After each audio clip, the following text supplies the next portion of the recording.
যাদের বাড়ির অভিভাবকরা বিদেশে আছে ওরা বেশি খায় না আপনারা বেশি খান?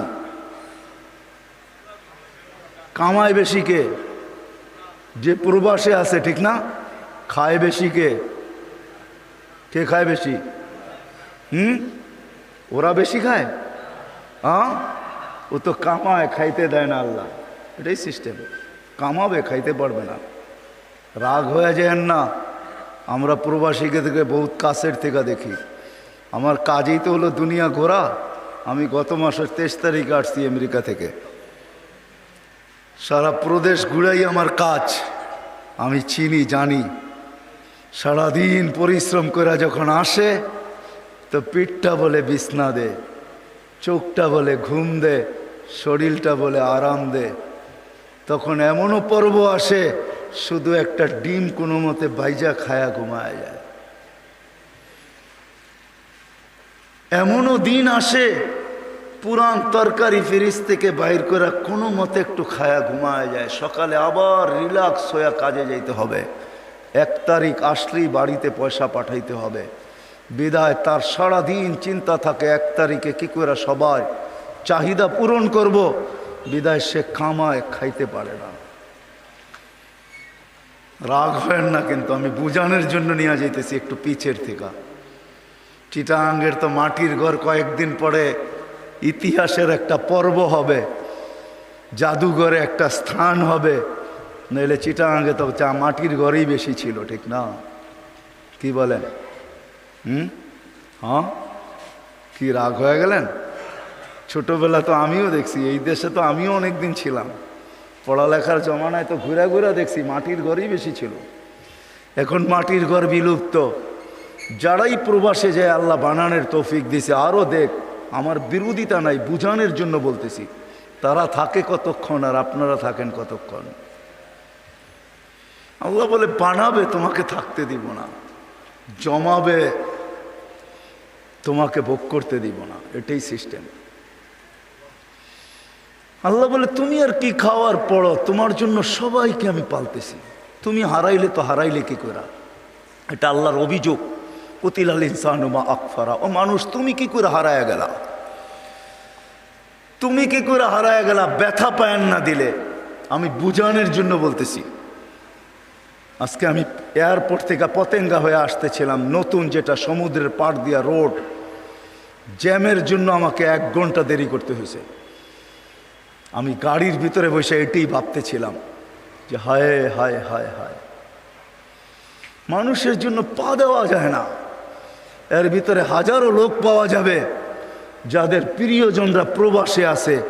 এরা এইখানে সমুদ্র সৈকতে ঘুরতেছে, আর প্রিয়জন ওইখানে কত কষ্টের জীবনই না কাটায় এদের জন্য যোগান দিতেছে।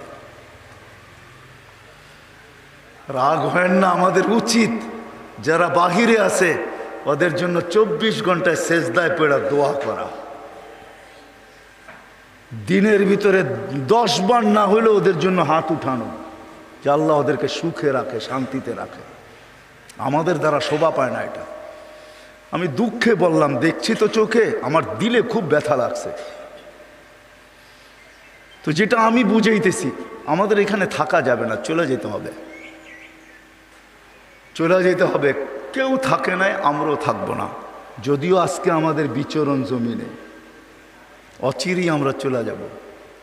শূন্য হয়ে যাবে জমিন, সব কিছু থেকে যাবে। কবি এটাই বুঝাইতেছে, ঐতিহ্য থেকে যাবে।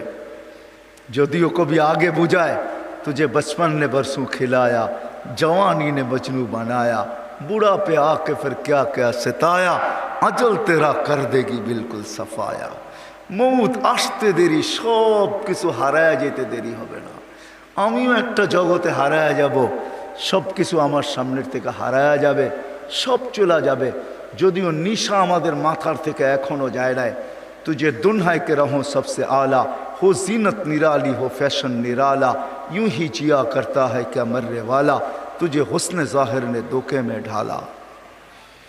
जगह जी लगाने का दुनिया नहीं है, ये इबरत की जा है, तमाशा नहीं है। मेरे दोस्तों, আমাদের সবার গন্তব্য কিন্তু আখেরাত। সবাইকে আখেরাতে পৌঁছতে হবে। এইখানে থাকার সুযোগ কারো নাই। যিনি নিয়ে আসছেন উনি নিয়ে যাবে। এই জন্য আল্লাহ সতর্ক করছেন, আমাদেরকেও বড়দেরকে সতর্ক করছেন, প্রথমে মানুষদেরকে সতর্ক করছেন, ইয়া ইবনা আদম লা তাফরাহ বিদুনিয়াইকা। মানুষ, দুনিয়ার উন্নতি চাকচিক্য পায়া তুমি হারায় যেও না। আর দুনিয়া হালওয়াতুন খাদিরা, বড় সবুজ শ্যামল, বড় মিষ্টি, বিদায় তুমি হারায় যেও না। যুবকদেরকে আলাদা করছেন, শাবাব লা ইয়াক্তাররুকা শাবাবুকা। যুবক যৌবন যেন তোমাকে মাতাল না করে, মাতাল। সবাইকে বলছে ফাইন্নাকা গায়রা মুখাল্লাদ, তুমি চিরঞ্জীব না। যুবকদেরকে বলছে কাম্মিন সাব সাবাকাকা ইলাল মাউত। কত যুবককেই তো আমরা যৌবন অবস্থায় কবরের কোলে শোয়ায় দিছি। ও যুবক, তোকে চাইলেও কবরের কোলে শোয়ায় দিতে পারি। আমাদের চাইতে দেরি, তুই শুইতে দেরি করবি না। এই জন্য আমি বলি, কত যুবকই তো বুক ভরা আশা, চোখ ভরা স্বপ্ন নিয়া পেট্রোল চালিত ঘোড়ায় বসা সাইজা গাইজা বিদেশ থেকে আসা পারফিউম শরীরের ভিতরে ছড়ায়া সকালবেলা ঘরের থেকে বাহির হয়েছে। বুক ভরা আশা ছিল, চোখ ভরা স্বপ্ন ছিল, কয়েকদিন পরেই বিদেশে যাওয়া হবে। বিকালবেলা খবর আসছে লাশ। ঘটে না, ঘটে না?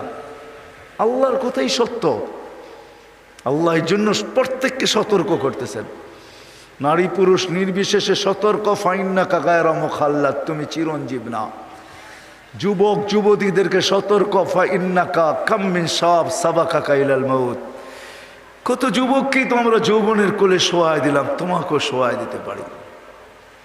চলে যেতে হবে, থাকার সুযোগ এখানে নাই। আমরা সবাই যাত্রী, যাত্রা চলমান। আমরা সবাই কিন্তু যাত্রায় আছি, আমাদের যাত্রা চলমান। আমরা সবাই গন্তব্যের দিকে যাত্রী। গন্তব্য আমাদের আখেরাত। আমরা সবাই কিন্তু যাত্রী। আমি বৈশা আছি তাতে কি আসে যায়, আমার যাত্রা কিন্তু চলমান। আমরা সবাই আখেরাতের দিকে পা রাখতে দেরি, যাত্রা শুরু হইতে দেরি হয় নাই। কবির কথাই সত্য, ইয়াসুরুল মারউ মান যাহাবাল লায়ালি, ইয়াসুরুল মারউ মা যাহাবাল লায়ালি ওয়ালাকিন যাহাবুহুন্না লাহু যাহাবু। বাচ্চা বড় হইতে থাকে, মা বাপ খুশিতে আটখানা হইতে থাকে যে 2 দিন পরেই আমার দুঃখ মুছা যাবে, আমার কলিজার টুকরা বড় হইতেছে, নিজের পায়ে দাঁড়ায় যাবে, আমাদের বরণ পোষণ গ্রহণ করবে, আমরা আরামে থাকব। আমি বলি হইতে পারে ঠিক এটা, কিন্তু কবি আরেক দিক দিয়ে বুঝাইতেছে, তোমার বাচ্চা বড় হইতেছে না, সে তো গন্তব্যের দিকে অগ্রসর হইতেছে। তার বয়স বাড়তেছে না, তার বয়স কমতেছে। কি বলেন? আমার জীবনের কাহিনী শোনাই আমি। 2005-এও আমি জাপান গেছি, 15-তেও আমি জাপান গেছি। আমার মুখ থেকেই হয়তো কাহিনী শুনছেন। 2005-এ যেই ফ্লাইটে আমি গেছি, ওই ফ্লাইটের পাইলট প্লেনেই মারা গেছে। এটার উপরে আমার ওয়াজও আছে, আমি ওই দিকে যাইতে চাই না। 2005-এ যখন প্রথম আমি জাপান যাই, তো আমি কোনো এক যুবক, কোনো এক লোকের কাছে রাত্র 350 কিলোমিটার অতিক্রম করে রাত্র 11:30টায় তার কাছে পৌঁছি। আমি তাবলিগি সফরে গেছিলাম, তখন যে দেখতেছি সে বেলি ব্রিজের বড় বড় অ্যাঙ্গেলগুলা লোহার আছে না, বেলি ব্রিজ চিনেন? হ্যাঁ, লোহা দিয়া যে ব্রিজ বানায় বেলি ব্রিজ বলে, ওগুলা বিদেশ থেকে আসে। ওই অ্যাঙ্গেলগুলাকে ফিনিশিং করতেছে সে। তো আমি জিজ্ঞাসা করলাম কতদিন আসছো? তো বলে আমি 25 বছর আসছি জাপানে। কতটুকু তোমার বয়স? বলে আমার বয়স হলো এখন 45। আমি বলি তুমি বিয়ে করো নাই? বলে না। তুমি বাংলাদেশ যাও নাই? বলছে না, আমি ওভার এস্টে, আমি গেলে আর আসতে পারবো না, বিদায় যখন যাব তখন একবারেই যাব। আমি বললাম তোমার বয়স এখন 45 তাই না? বলল হ্যাঁ 45 বছর। আমি বললাম তুমি যদি 60 বছর বাঁচো তাহলে তোমার আর 15 বছর হাতে বাঁচে। তুমি আমাকে বলো তুমি বাড়িতে যাবে কবে, বিয়ে করবে কবে, আর বাচ্চা হবে কবে, সংসার করবে? তুমি তো দুনিয়ার কোনো এনজয়ই করলা না। তুমি তো এখন পর্যন্ত বিয়েই করো নাই, দুনিয়ার কোনো মজাই তুমি বুঝো নাই, তোমার বাচ্চা কাচ্চা সংসারই হয় নাই, তো তুমি তো জীবনের কোনো এনজয়ই বোঝো নাই, মজাই বোঝো নাই। তোমার যদি 40-60 বছর, তাহলে 15 বছর বাকি আছে। কসম খোদার, আপনাদের মেম্বরে বৈশা বলতেছি, আমি যখন তাকে এরকম ক্যালকুলেটর দিয়ে বুঝাইতেছিলাম, তো তার হাতের মেশিনটা পড়ছে, চোখ দিয়ে দেখতেছি পানি পড়তেছে, পানি। তারপরে তার পানি থামানোর জন্য আমি 10 বছর বাড়াইয়া দিছি। আমি বললাম, শোনো, যদি 70ও বাঁচো, তোমার হাতে মাত্র 25 বছর বাকি আছে।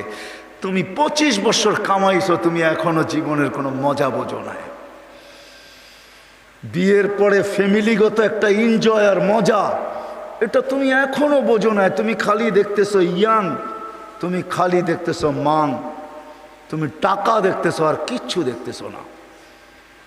এই জন্য রাত্রে 11টায় তুমি খাটতেছ, চোখ দিয়া পানি জড়তেছিল, আর আমার হাত ধরে বলতেছিল, হুজুর আমাকে ক্যালকুলেটর দিয়ে এরকম কেউ বুঝায় নাই। কসম খোদার, মেশিন আজকে হাতের থেকে নামছে, কাল সকালে আর উঠবে না। আমি কালকেই বাংলাদেশে চলে যাব, আমার আর কামার দরকার নাই। বাস্তবিকই তো আপনার কথা সত্য, আমি কামার নেশায় ছিলাম। আমার যে মাত্র 15 বছর জীবনের বাকি আছে, 60 হইলে মাত্র 15 বাকি আছে, 70 হইলে মাত্র 25 বাকি আছে। আমি গেলেই বিয়ে হবে না, আর যেদিন বিয়ে হবে ওদিনই আমার সন্তান হবে না। আমি তো সন্তানকে মানুষও তো দেখা যেতে পারবো না, তো আমি টাকা দিয়ে করব তো করব কি? বাস্তবিক সত্য এটাই। আমার কথা মানেন আর না মানেন, সত্য কিন্তু এটাই,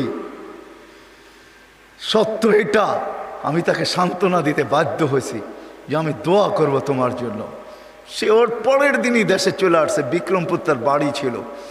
বিক্রমপুর আমি ওয়াজ করলে তার চোখে এখনো পানি আসে, সে এখনো বেঁচে আছে। 2015-এর কথা। তো মেরে দোস্ত, চলে যেতে হবে আমাদের।